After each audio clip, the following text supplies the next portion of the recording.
Is it going live? I think it says I'm live. There you go. Now, do we have audio? We have audio. Thank goodness. All right. Before we even get started, I know it's 1 minute after 4 here.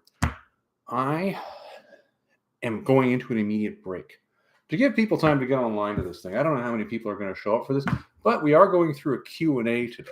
So to give people time, I thought to myself, why don't you right off the bat just go get yourself a cup of coffee? Because coffee is important. So I went out and I talked to the Sign Maker 5000. That's this. And I said, let's just put this right up here. Give people time to get here. And it says, back in 5, getting coffee. It'll probably take me less time than this, but bear with me. I'll be back.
Okay, back to it.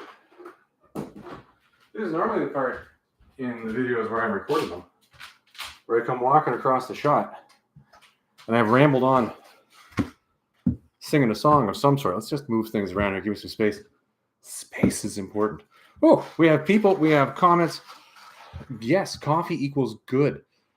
Well, welcome everybody. Hey all. Well, Robin, it's wow. We have peeps here. Cool. Well, I had to get a coffee, and I hope. Hey, Charles. I'm hoping that we have some clear images here that you guys are seeing. Typically, when we've done these live chats in the past, we've had a lot of pixelation. You know, the whole Wayne's World was a bye, Crom, hello as well. So what I had to do, there was some fandangling here to make this work and to make sure we had a somewhat clear image. I actually had to get one of those Nest repeater things, and it's literally sitting right there on the desk, which is weird. It's bipping at me. It's like Big Brother's watching me. All right. With that little bit of admin out of the way. Hello, everybody. Welcome to the channel, and welcome to my desk and welcome to Alive, where this is our 1,000 subs. Hello and thank you, chat. And really, I've got a couple things that I need to walk through today. We've got some announcements that I've got to make, and that's kind of exciting. And what else we got to do? We got to walk through the questions because we have had questions emailed in. I've had questions submitted, and we're going to answer all those because this is the Q&A.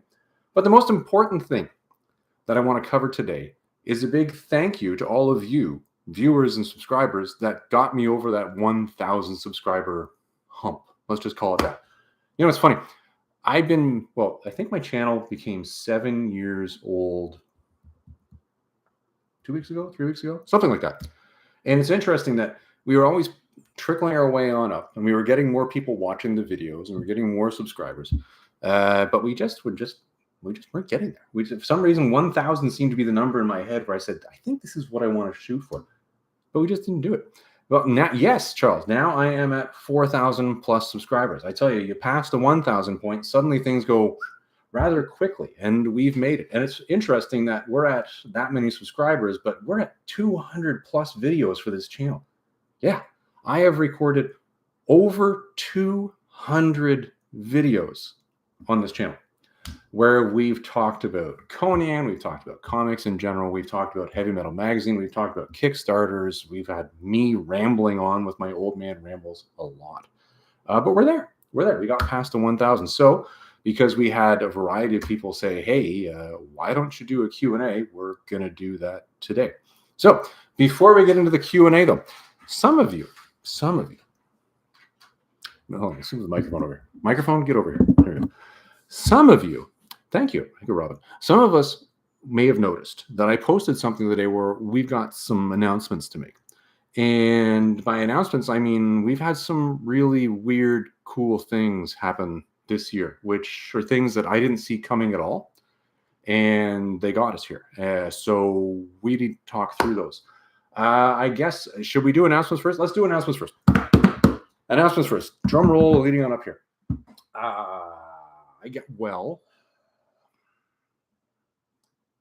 You know, when you're about to make an announcement, you know, when you do these things and people are always like, oh, wait, is it going to be a good announcement or a bad announcement? These are good announcements, okay? It's, at least as far as I'm concerned, they're good announcements. They're not suddenly I'm disappearing or anything like that. No, some real weird things have happened over the last, let's call it several months. I'd say 4 or 5 months. Some really weird things have happened in the last 4 or 5 months. And within that, I think one of the things that I really want to talk to today, which speaks to both the Tennessee Fats mainstay that we talked to about Conan stuff, but it also speaks to some of the heavy metal stuff that we've talked about a fair amount on this channel as well. I don't know how else to say this, but I guess I can consider myself a published author now. I guess is this okay? All right, here's the skivvy. Here's bring the microphone in. Make sure you really hear me here. Get the mouse out of the way. Mouse, get out of the way. All right. Here's the scuttlebutt. I wrote something. Yeah. And here's the story of how this whole thing came about. So for any of you who have come to the channel through the heavy metal connection, thank you, by the way. But for any of you who've been here with us for a while, one of the things you may have heard me comment on, yeah, it is awesome. I know, excited. Is that one of the things that I probably do down the road. And I've oftentimes made the joke that I don't have a creative bone in my body, but I guess I do. One of the things that I've always thought of doing, and now that I'm getting on in years, I'm considering more and more seriously, is the idea of getting into writing.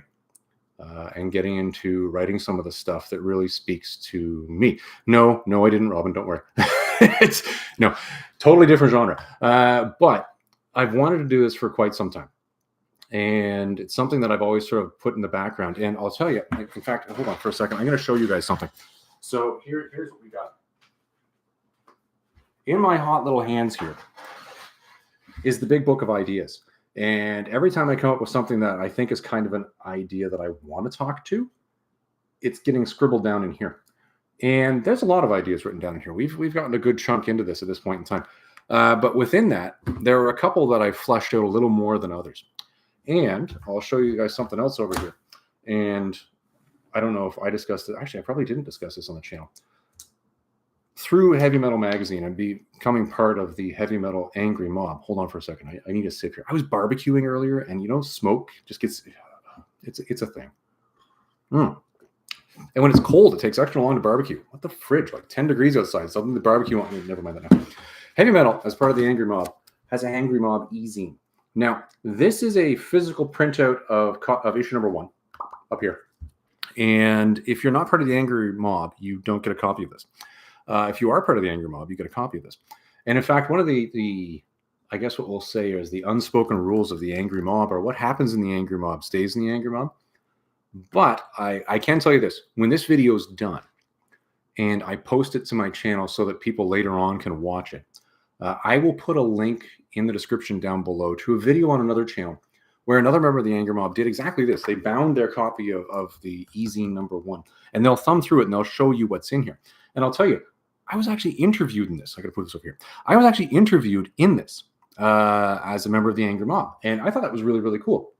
What came out of that, though, was an offer to, well, Tennessee, why don't you take one of your ideas, start a chapter, start something, and we'll stick it in the next issue. And this is issue number 2 of the Angry Mob e-zine. I got to get the glare off this. Hold on. Let's see if I can.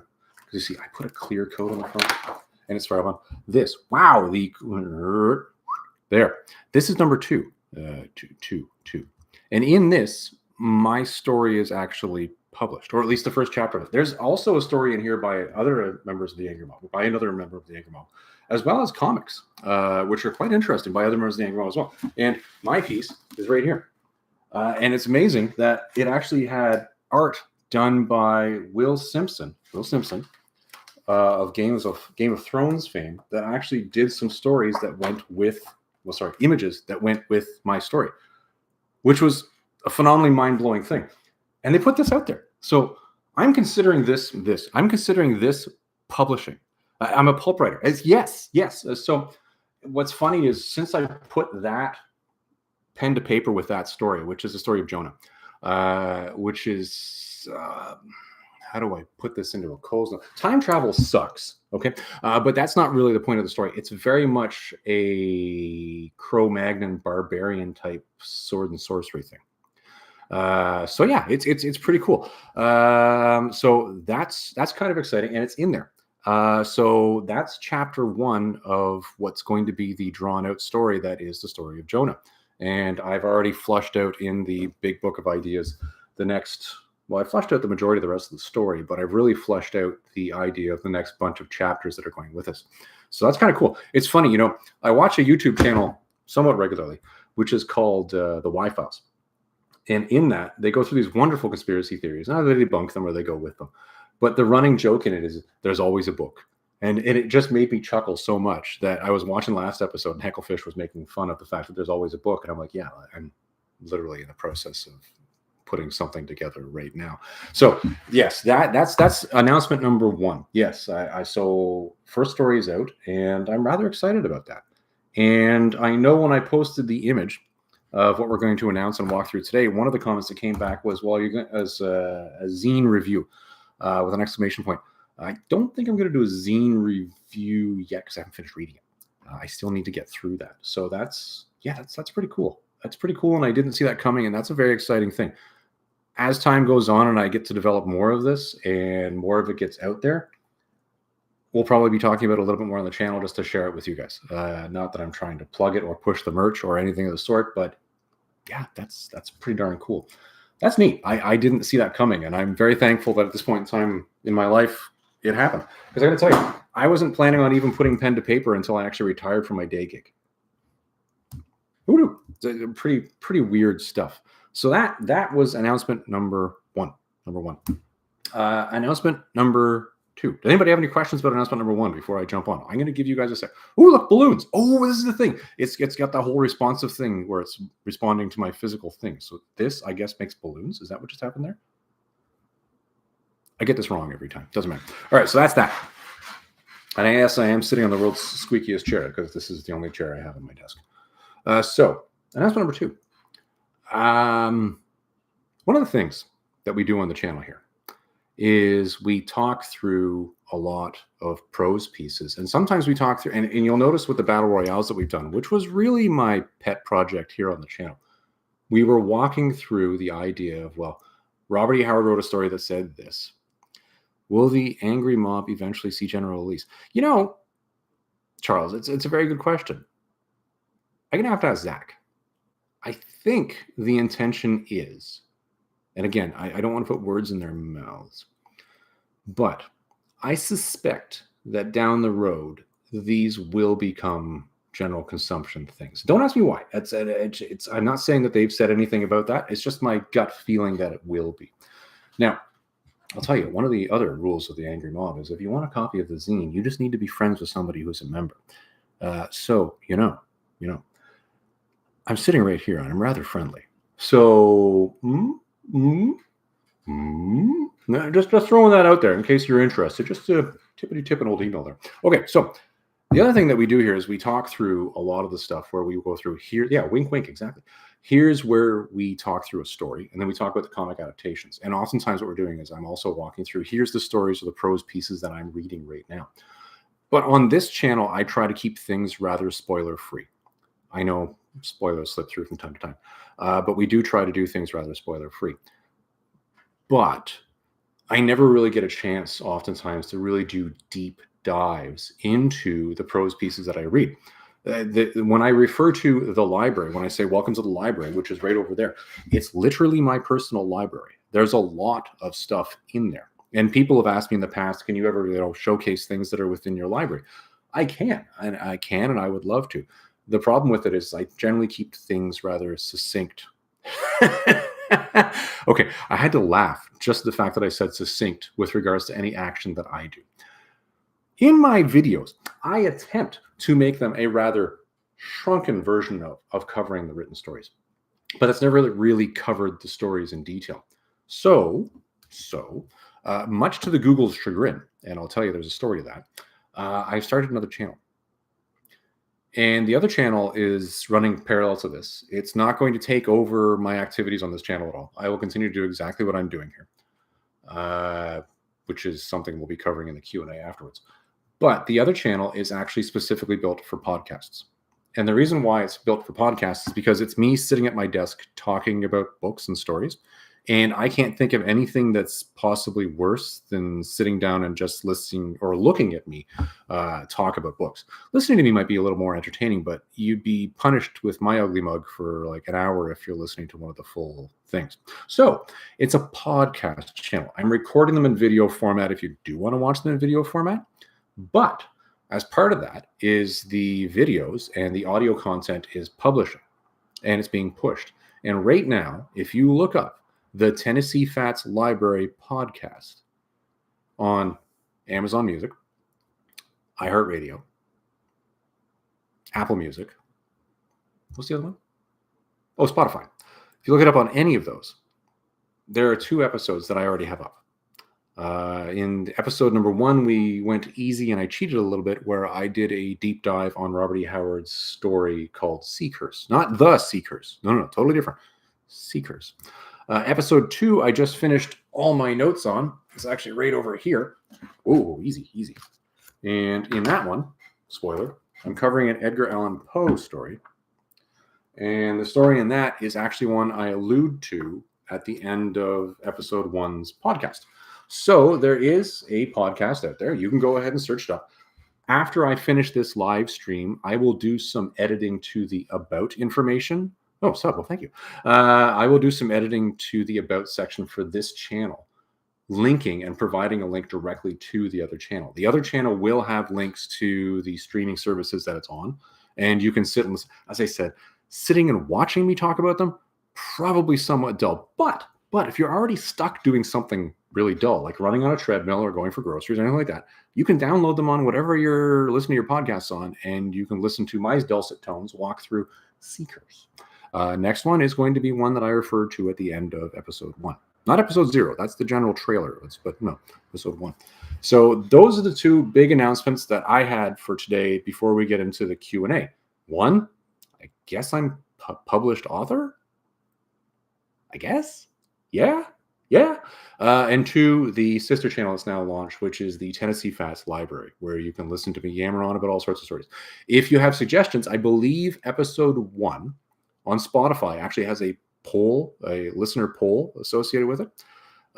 So you can feel free to answer which author you want me to dive into more in the initial episodes. I'm going to try to spread across some of the classics in the first ones, just to make sure we're covering a wide breadth of material. And then we can dive down more later. I tell you, one that I'm really looking forward to getting into. No, I'm not spoiling that one.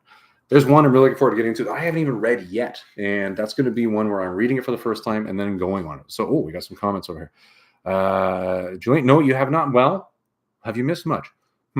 Well. Okay, Julian, answer your question first. Yes, 2 announcements. One, and you can go back and watch the video for this one later when it does get uploaded.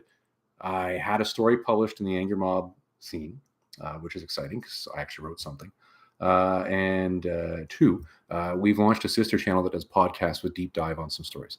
So you're talking about, it could be a loose book club people can join in on. If I announced I'm going to talk about it, it could be a loose book club. People, it's a good idea, Charles. That is actually not a bad idea. You know what? I might think about doing that on the okay. I will make a note of that, Charles. Thank you. Well, there you go. So those are my 2 announcements. Now, yeah, I guess we'll get to the Q&A. But once again, thank you everybody for getting me to the 1,000 subs. That's pretty huge, pretty huge. So, all right. So Q&A time. Does anybody want to type out a Q&A question before I even get into the ones I've written down? I'll give you guys a second to tippity here while I sippity on the coffee here. Oh, coffee equal good. Coffee equal good thing. And when you yammer as much as I do, you kind of need coffee a lot. Because tell me, this stuff, no, you gotta keep this. You gotta keep this machine well oiled. Yeah. All right. I don't see any other Q's coming up right now. So I'm going to go into the Q&A. All right. One of the first questions. I think this is bring back the bibbity bobbities. I will bring back the bibbity bobbities. In fact, I'll even see if I can work some bibbity bobbities into the Q&A that we're going with right now. In fact, I know exactly how I can work into a bibbity bobbity into the first Q that we're going to go through right now. Yeah. Okay. We're going to do that. Okay, Robin, this one's for you. Okay. So this question comes up a lot. And I mean a lot. And it's been asked, it actually was asked. One of the interview questions that I was interviewed with in this particular zine was this very question, which was, where does the name Tennessee Fats come from? In fact, I can give you the exact wording. I believe. Hold on. Bear with me now.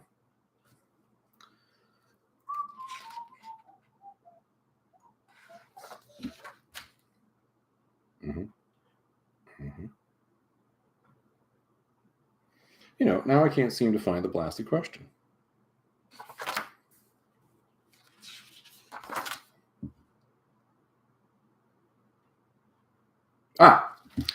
Your name is Tennessee Fats, yet you sport the Canadian flag. How did you settle on the name? And there's a bunch of questions about, hello, and welcome, Ottawa. I tell you, I'm in Ottawa regularly. It's like one of my favorite places to go now. And I got to tell you, I don't know if you saw my reference to the Ottawa Red Blacks. Yeah. Quite a game. Okay, hold on. We got questions coming in over here. Okay, here's what we're going to do. I'm going to deal with the first Q right here, which is the one I just read out, which is, your name is Tennessee Fats, yet you sport the Canadian flag. I get asked this question a lot. I get asked it when I go to conventions and people recognize me. I get asked this question when I'm just, well, quite frankly put, when I'm talking to any of my peers and they know that I do this, they ask the question. So to answer the question, it's actually a really deflated answer. It's not as exciting as a lot of people seem to think it is. And it goes back to my university days, my drunken, crazy, heady university days, where I was sitting around with my peer group. And it actually has to do with this, because I knew this was coming. This particular group of Canadians right here, the kids in the hall. I don't know how many people who are Canadian and who have been around and have watched enough of these episodes to know. There is a character that's done by Mark McKinney that is called Mississippi Gary. And Mississippi Gary is one of my favorite Kids in the Hall sketches ever. That's I think he did a couple. And I think the one that I like the most is where he actually breaks character and goes back to being Mark McKinney. But that's not the point. As I was sitting around with my group of university friends in my latter university years, who were all Kids in the Hall fans, and we would spoof on Kids in the Hall sketches all the time. We would also come up with stupid names for ourselves all the time. For example, what would be your DJ name? What would be your late night radio host name? Because, this is back in the day before the interweb. And these are the sorts of things that we old farts did for fun. So that's, yeah, that's what we did. So here's the deal. It came to, if you were going to be a Southern bluesman, what would it be? And for me, the name that jumped the most was a riff off of Mississippi Gary. Tennessee, I don't know why Tennessee came to me. I really don't. Bear in mind, I don't even have any of the physical accoutrement that would go with a typical Tennessean, which I'm pretty sure is this, which is funny that I now do, which is odd. The other side of it was we were with Mississippi Gary. The second one's just a regular name. I already have a really boring name. So I went for something that was the exact opposite of me at the time, which I guess was somewhat egotistical because I decided that I wasn't fat. So I went with that. So bibbity bobbity boo, you end up with Tennessee Fats. That's literally it. That's how I came up with the alias of Tennessee Fats. It was a Southern bluesman thing. And to answer questions with regards to Southern bluesman things, I listen to the blues all the time. It's just a musical genre that I go with and I I listen to frequently on Spotify, as well as K-pop and a bunch of other things. That K-pop Demon Hunter soundtrack, that is banging. But I have eclectic tastes. So that's where the name Tennessee Fats comes from. I know it's somewhat deflating, but that's literally it. It's not because I'm a blues man, and it's not because I live in the South and play snooker or any of the sort. That's where it comes from. Okay, so we have some other questions that came in here. Now the Battle Royale is up, was wrapped up. Will you be engaging with the current Conan run more actively? Solid question. Okay. Yes, in theory, I will be. Here's the deal with Titan Comics. There's no deal. It's totally not their fault at all that I kind of stopped reading Titan Comics' current run. It had nothing to do with anything other than the fact that it was simply a time issue. I simply didn't have the time to read it.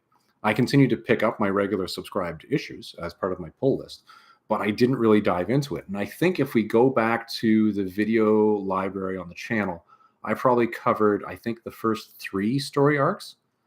Was the story arc where he meets up with Kull and he gets transported back to the Thurian Age, the 3rd arc? I think it was, right? I think that's where I got up to. I haven't got into the next arc. I think the next arc that was waiting for me was the Frost Giant's daughter. Yes, you are finally enlightened. That's exactly it. The Frost Giant's daughter tie-in, which I think was number 4. I could be wrong. I could have read the first 4 and then it was number 5.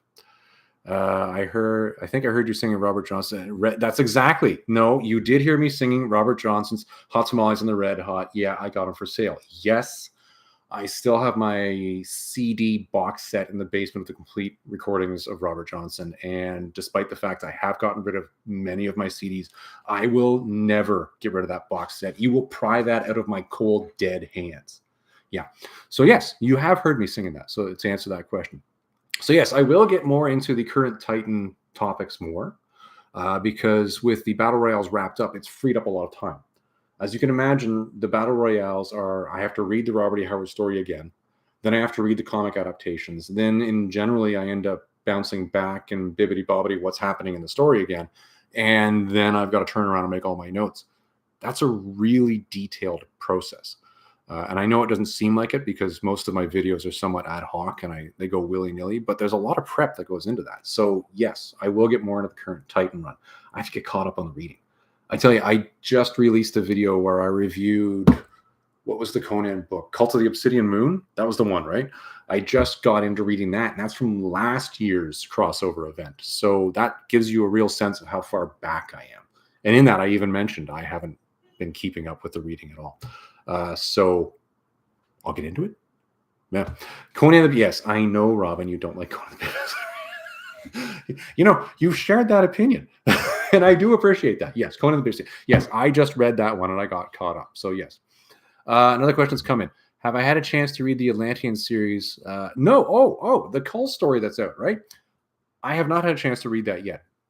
I should probably get my hands on copies of that because Cull is my top Howard character. I did see some of the imagery that's on the inside of it. Yes, Robin. People do need to know some of the imagery of the art on the inside. It looks pretty good, but no, I haven't read them. I don't even have copies of them, so I'll have to look into trying to get copies of those, and then I can give those a read, and I can let you guys know what I think. I did see that they were out, and I was really excited about that because that's new Cull comics and new Cull stories, from what I understand. And Cull being my number one Howard guy, I'm like, ooh, I should probably get that. So I will get into that. I will. Can't promise how soon it will be, but I will get into it. Next one. Congrats on any thoughts? Congrats and any thoughts on the Titan Sword, Savage Sword reforged or colorized comics? So far, the Frost Giants are entirely off, and they released that. I did see that. I saw it. Now I haven't picked it up, and I'll tell you. What do I think of that just in general? I guess it's okay. Here's my thought process. I haven't picked, so I actually was in the comic shop last week and I was picking up my copies of Titan's comic number, Conan number 25, which by the way was not sold out. I will point that out right now. So there may be, and this is my old man ramble kicking in. There may be salacious rumors out there that comic is sold out. It is not. I walked into a shop well after the release date, and there was a stack like that on the wall. And the stack like that on the wall, to prove my point. Hold on. Bear with me. I can't make claims if I'm not going to back them up. If you don't seize it, it didn't happen. Yeah. Here we go. So I walked in there, stacked like that on the wall, pretty much every cover you can imagine. I got a reader copy of number 25, which is the standard Horley cover, which is a fantastic cover, by the way. I got this cover because I liked it, cover D. Yeah. I got this fancy orangey one because it's pumpkin spice. What else we got here? I got a Roberto del Torre Virgin variant black and white. Pretty cool. And I did pay the extra, and I picked up the Roberto del Torre foil cover of number 25 as well. So I did pick those up. And it's funny, I was getting really nervous about picking these up when I went into the shop because I saw a post on the Reddit that suggested they were sold out everywhere. And because of that, they'd gone and they'd run a second print of that particular book. And I was like, that's bad. I thought I might not be able to get it. But then I went in and they were there. So you can't believe everything you read. But with regards to the reforged and colorized editions, it's good that they're out there and they're putting these classic Robert E. Howard stories in front of new readers. Trying to find copies of the original Savage Swords. Do I have a Savage Sword lying around here? No, I don't. I have a Vampirus Carmilla sitting here looking at me, but I don't have a Savage Sword. I tell you, Robin, honestly, the comic shop that I normally go to said the same thing to me. So I don't know. You know, I could put on my conspiracy hat here, and we can have a whole lot of conversations, but we're not going to go down that road because I don't work in the comic industry. But back to my point about the reforged and colorized. I think it's good to put those out to new readers. I do. Because new readers are going to have a hard time finding the original Savage Swords to actually flip through. And the other problem is if you were trying to actually pick this up and read it in an omnibus, omnibuses are just physically unwieldy. They are a pain in the butt to read. You got to hold them. You're holding this book, and my hand being this wide is about correct with the width of the spine, and you're holding it like this, and it's not light. So unless you really want a forearm and grip strength workout for the day, you got to sit when you're reading at a desk, and that's just not comfortable. There's a reason why desks are there. They're for work, not for fun. So I don't know. It's one of those things where the omnibuses, although it's great to have there as a reference material, and I am building up my own collection of the omnibus as well. I would prefer to always have it in an original floppy edition that I can just read. The fact that these are being put out in that way is good. What do I think of colorizing them? I don't know. I haven't seen it. So for that reason, I really can't comment. Until I do see it, I'm going to reserve judgment. But I will say that I do like the fact that Titan is trying to put these out. I think perhaps because they were originally published in black and white, maybe you should just be doing reprints of the black and white. But again, maybe the colorization looks good enough that it actually justifies the purchase and the actual job of doing it. It'd be nice. I can tell you. I think the Frost Giant's Daughter, when I went through my Battle Royale on that one, I don't have my notes in front of me. I think the Savage Sword of Conan version actually won the Battle Royale on that, did it not? if I recollect correctly, let's go to the old notes here. Let's see who won that one. Gods of the North, right? Who won Gods of the North?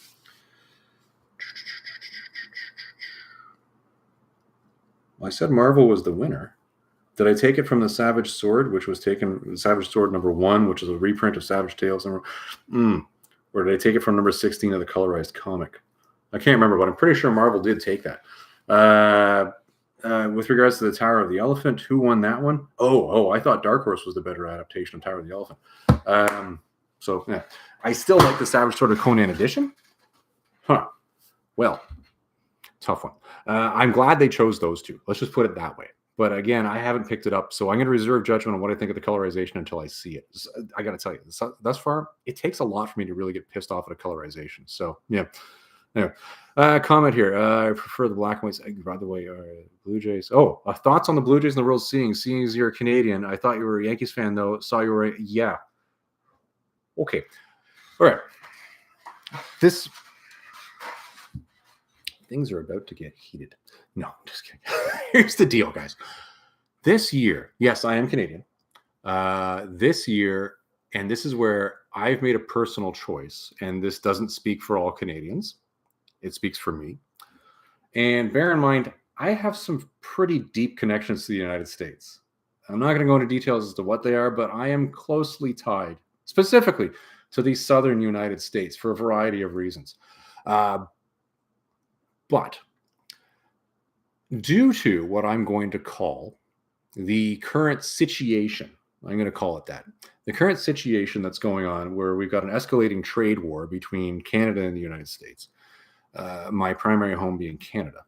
The fact that the President of the United States likes to jokingly refer to my country as the 51st state, and a variety of other things.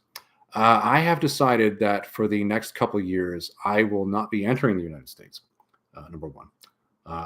Also because, well, I won't go into details on that.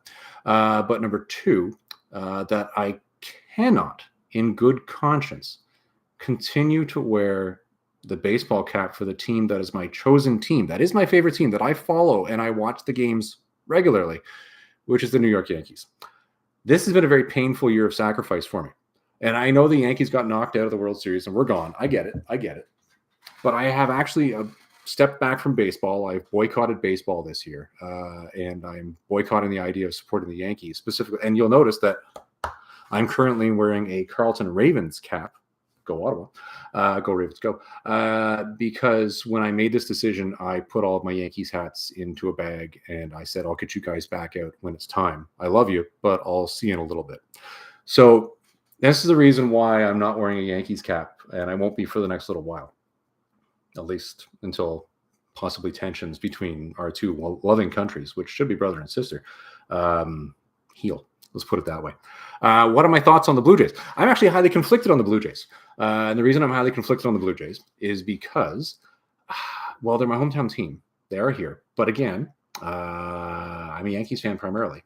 So this is a rivalry here. So either way, I'm happy that my home team here outside of Toronto is actually in the playoffs. I think it's fantastic. I would love to see Toronto win a World Series again.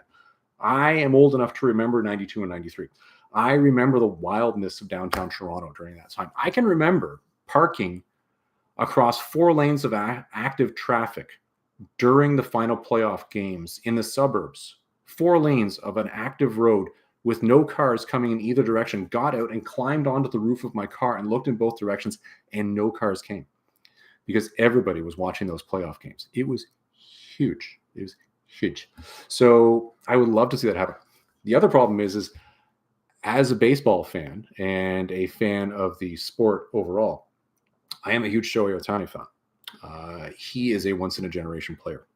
You have to look at what he does and look at his stats, and you go, oh, I have cheered for Shohei Ohtani when he came to Toronto and I watched him play as he was part of the Angels. I watched him hit the quietest home run in the Rogers Center I've ever heard as he knocked that thing out of the park and the crowd went dead silent. So part of me wants to root for him and root for the Japanese players that are on the Dodgers. But at the same time, I guess I'm rooting for the Jays right now because they are my hometown team. and I would like to actually see Toronto get the win. There you go. Long, convoluted, mixed in politics and baseball question, but yes, there's the answer. And I know that probably has already pissed some people off. Sorry, I'm Canadian. Anyways, switch to hockey and come to watch the race. Hockey? Yeah, I'm a very bad Canadian. Okay. That's still can't skate. So yeah, it's yeah.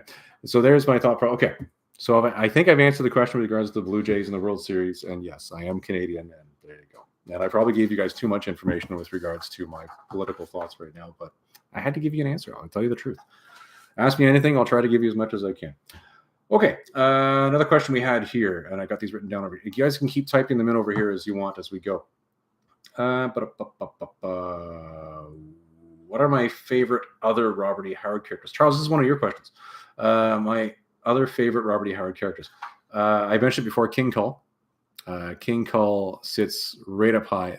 All right, that makes sense. It would be cool to see Toronto win, but Ohtani isn't. He's ridiculous. He is absolutely ridiculous, right? It's like once in a generation. Like there's so many things I could say. I can tell you this much. I invested heavily in Shohei Ohtani rookie cards. He better make me some money. All right. Other Robert E. Howard characters are my favorite. Charles, to answer your question. King Kull. That guy ranks right off in the top for me as my favorite Robert E. Howard character, period. And I don't know why. It's something to do. Robin, you and I have talked about this before. I identify with his brooding, which is strange because I don't sit around and brood all the time.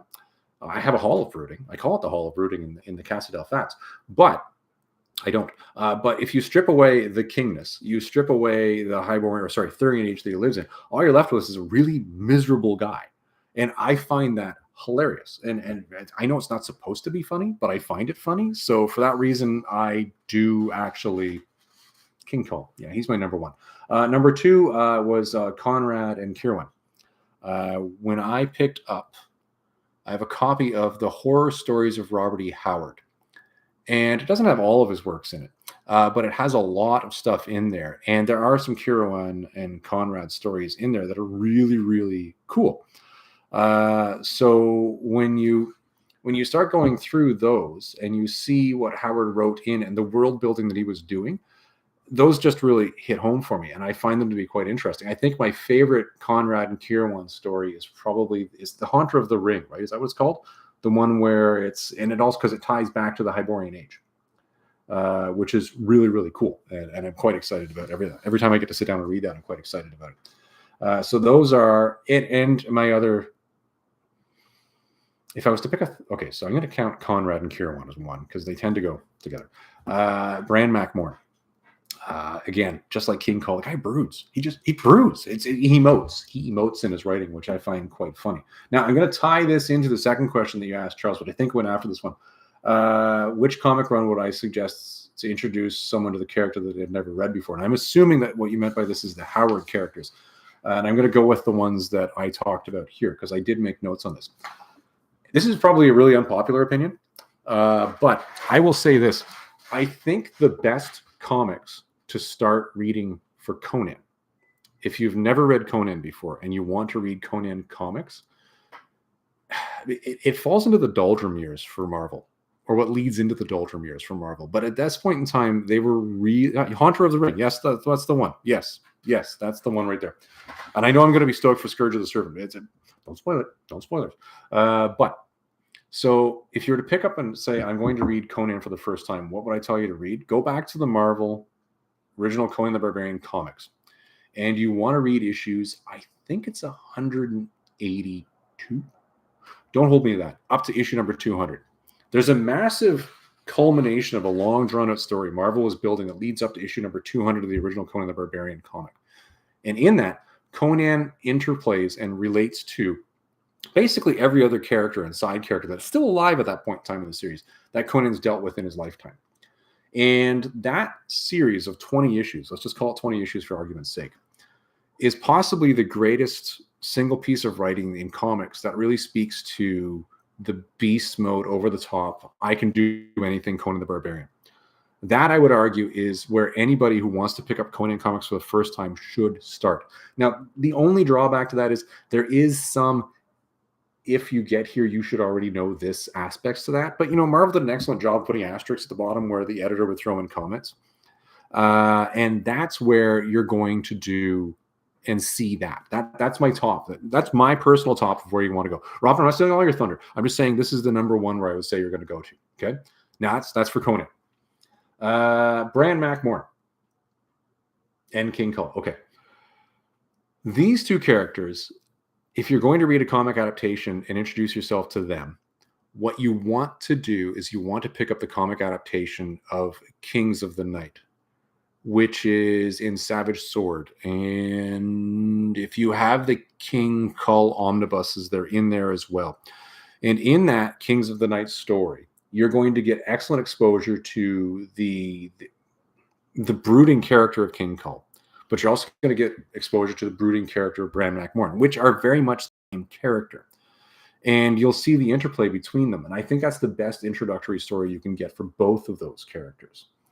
That's kind of where I would say, Conrad and Kierwin, I can't think. Now, I know Titan has included them in some of their crossover stuff since then. I haven't read them. I can't tell you that yet. But for those three, that's where I would say you want to start reading your comics right off the bat. That's what I would go with. Do I have any interest in the Diablo comics? Diablo comics as in the video game comics? Those I haven't seen. I know Diablo. My brother-in-law and sister-in-law play Diablo all the time, and they love it. But have I read any comics about it? No, I have not. Should I read any comics? Robin, you tell me. I would say if you're saying they're good, I'll give it consideration. Favorite non-Howard Conan story? Oh, that is a...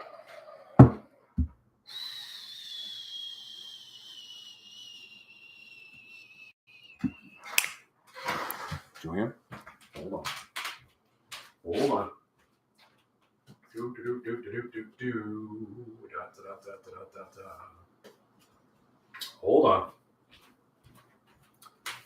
Bear with me.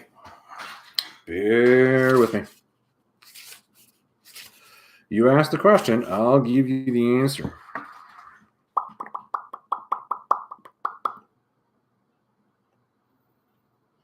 I believe it's the Ivory Goddess.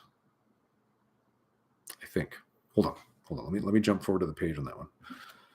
Just make sure that I'm remembering this correctly, and this is the one I'm thinking about.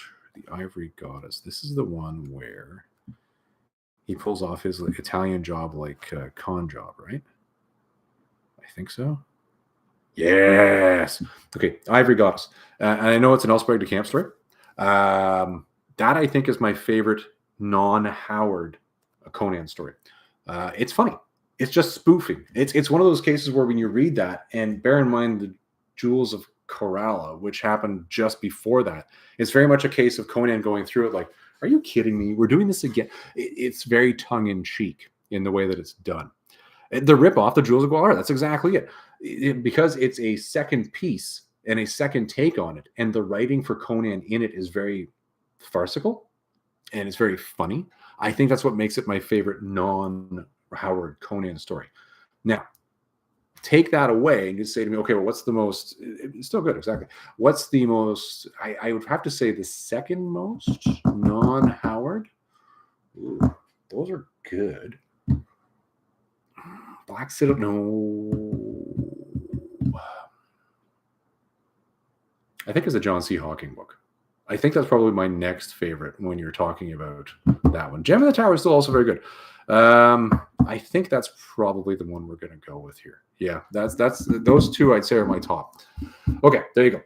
That answers that. Okay, so next question. And then I'll get into more of these. Hold on for a second. I still have to go through these written down ones. How big is my comic collection? How big is your Conan comic? I had to go to Charles. Not many questions, but it's been asked a couple times by a variety of people for a variety of reasons. I went to my CLZ app. Where's my phone? Shows how old I am that I can't even identify my phone right now where it is. Never mind. When I went to the CLZ app on my phone, I checked it. I pulled it up. I apparently have 10,062 books.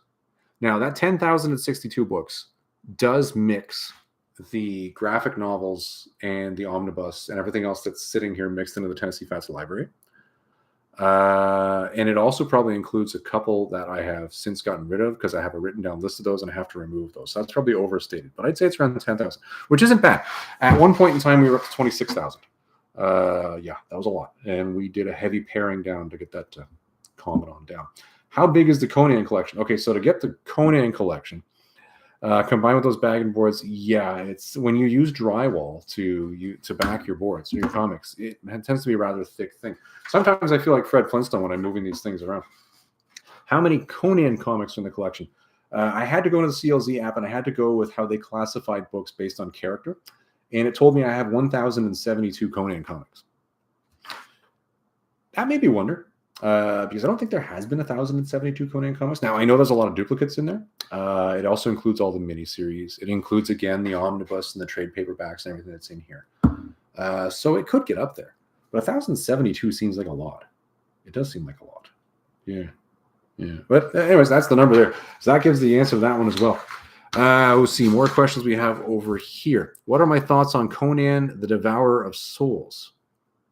Conan the Devourer of Souls. Which one is Conan the Devourer of... Now, there's the Devourer of Souls. The Devourer of Souls being my favorite Conan villain ever. What is the Conan the Devourer of Souls? Did I miss... Hold on. Is it a story in here that I missed that I just forgot about? No. Hold on. It could be one I haven't read, and which means I'm not going to have an opinion. Hold on. Bear with me. I'm going to Google this poop right now. I'm Googling. Bear with me. Conan the Devourer is not a sort of single character. Yeah, okay. Hold on. Devourer of Souls saga. Devourer of Souls storyline is Devourer of Souls specific storyline in Savage Sword of Conan. Which storyline was that one now? Okay, hold on. The villain, the Devourer of Souls. Okay, to answer your question, yes, the Devourer of Souls is my favorite Conan villain. I think that character is hilarious. So what's his name? Wari is his name. I think he's hilarious, but not hilarious. Well, hilarious. Yeah, he is hilarious. If you read Giant Size Conan #1, which was put out in... Hold on. I'm going to Google this right now. Was it giant sized or king sized? Giant size. Oh, bear with me. Size Conan 1. Nope. Was it king sized? Could have been king sized. This was a comic, and this one I think has the first Roberto Del Torre art in it. King sized Conan #1. Is this the one? Yes, it is.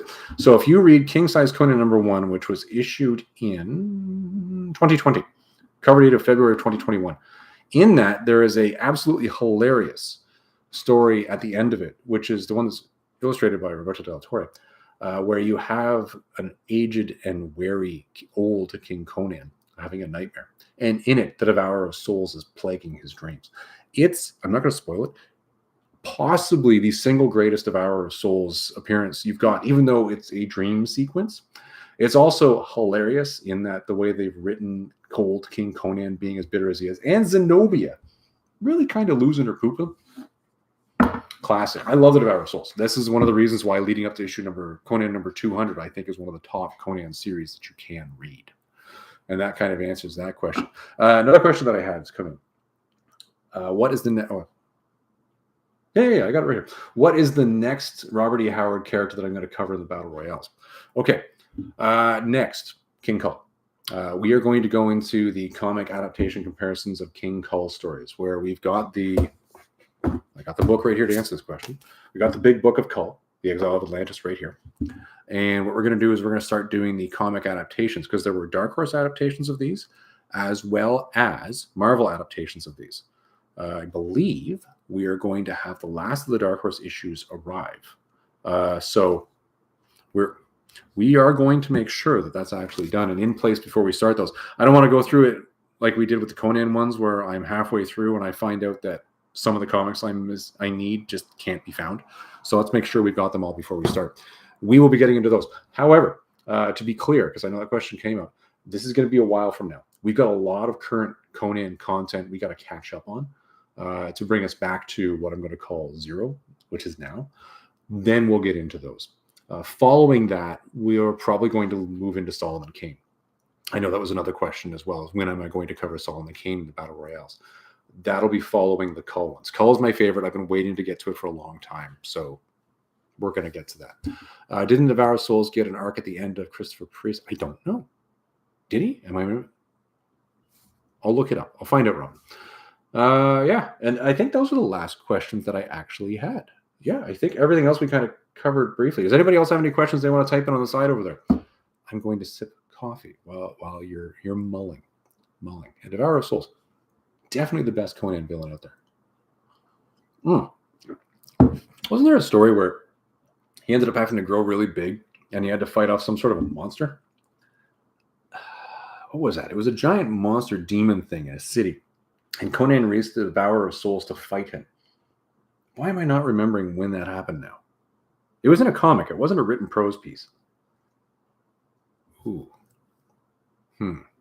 Yeah, I'm drawing a blank. I'm going to have to Google that later. Maybe that's the one we're talking about, Robin. I can't remember.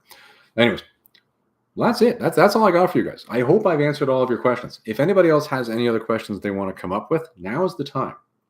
Failing any other questions, we're going to wrap this bad boy up now because I see that we've now been talking for 55 minutes. That's a long time. It was with Thulsa Doom. Do I agree with you that the Worms of the Earth is the best Howard's? Ooh.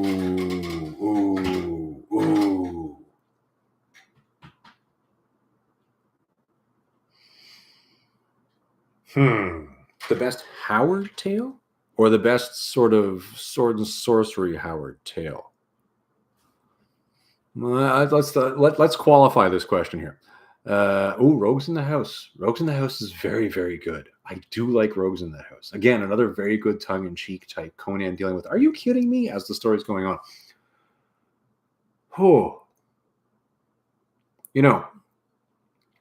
I like Worms of the Earth enough that I've actually come up with a Hyborian Age conspiracy theory that involves it.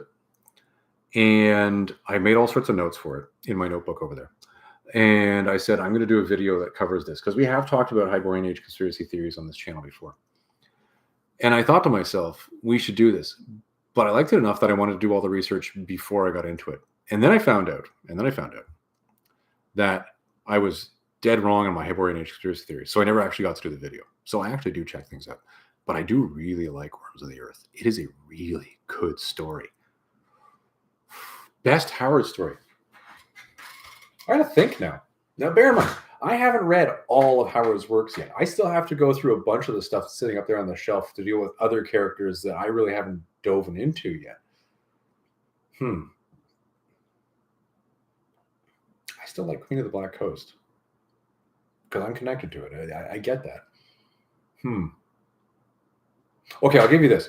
Worms of the Earth, I think, does rank right up there as one of the best Robert E. Howard stories that I've read. Let's put it that way. I could run into another one that I like even more. But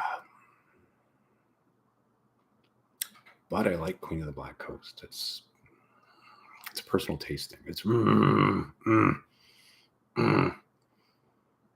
Okay, all right, yeah. It's good. It's good. It's really good. Sooth All the Dusk, another really good one. But Worms of the Earth, there's layers in that story, like layers on layers in that story. But I still also, the Scarlet Citadel, there's layers upon layers in the dungeon in that story. Okay, I'll give you this. Off the top of my head, just thinking about this right now, I would argue it probably falls in the top 5 for me. That's all I'm going to say for now. Maybe it's probably a good idea that I actually do a ranking of my top Howard stories and make a video, but I'm not going to steal my own thunder on that. I'm going to write that down right now. I'm going to write this down right now. Do a video of top Howard stories. I'll do a top 5. Top 5. Okay, there you go. That I will do. You see, they keep coming. You see, this is the thing. You really need to take the time to think about these things when you're actually going to sit down and say, this is the best, and this is the worst. I would argue, I'd still say, even the strength of the other ones that I can think of off the top of my head right now, I think Worms of the Earth does rank in that top 5. Easily. There you go. Well, everybody, that I think brings us to the end here. Now, I hope you all enjoyed this. I gave everybody lots of notice on this one way in advance before. Wait, did I miss a question? Am I going to do Am I going to do a regular review of Heavy Metal Magazine? That was another one that came up. Yes, as Heavy Metal Magazines come out, I am going to release videos where I review those on the channel. I'm not moving those off to a different channel. I do read Heavy Metal Magazine. I really enjoy them. So I'm going to continue talking about those as well. Last question that I know, it was one where I was just looking over and I saw Heavy Metal Magazine. I went, wait a minute, I wasn't supposed to. Anyway, there you go. So that is our questions for the day. Everybody, once again, I really wanted to thank everybody who showed up here. I think this is the most people we've had on one of these live chats like ever. And I apologize for the delay in getting this one started, but I wanted to make sure we had enough time for people to get here. I hope you enjoy the Q&A. I'm sorry if I really deflated the mysticism behind why I got the name Tennessee Fats, but I'd rather tell you guys the truth than make up some schlemazel of a story, because that's not a good idea. Web of deceit. Nobody wants a web of deceit. Everybody, that's it. I'm going to wrap this bad boy up unless anybody has any more questions. I don't see any more coming in here. Charles, I appreciate you too. Thank you once again for everybody for making this 1,000 subs happen. I know we've gotten past that now, but for me, the 1,000 was the number, and that was a huge hurdle. And once again, thanks again. It's really a fun thing.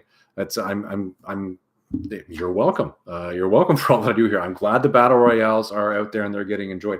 That was really one of the biggest impetuses that I did on this channel. It was the big one for me. And that's why doing number 25 in the way that I did it was such a big one. I'm glad as many people watched it as they did. It's actually really rewarding. I'd like more comments on it, which is for darn sure. But either way, it's out there and it's been viewed. That's all that really matters.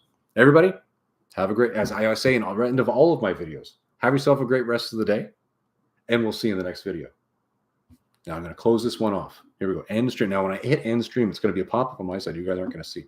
Well, I'm going to end stream, and they're going to say, your stream will be stopped immediately, and you will no longer be live. You know, that sentence can be taken in a lot of really weird ways.